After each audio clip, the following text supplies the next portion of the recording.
எரேமியா 32:40 நான் அவர்களோடு என்றும் நிலைத்திருக்கும் உடன்படிக்கை ஒன்றைச் செய்துகொள்வேன். எனவே அவர்களுக்கு நன்மை செய்ய நான் தவறமாட்டேன்.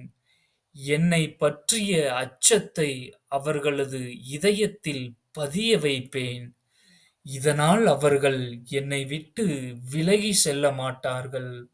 ஆமென். Jeremiah 32:40 I will make an everlasting covenant with them, never to draw back from doing good to them.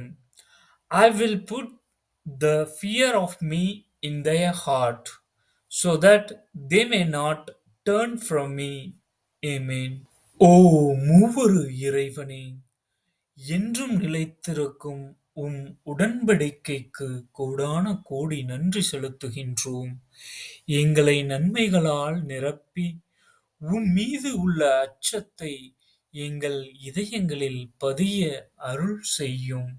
நாங்கள் எப்பொழுதும் உம்மை விட்டு விலகாமல் உமது பிரசன்னத்தில் நிலைத்திருக்க உதவி அருளும்.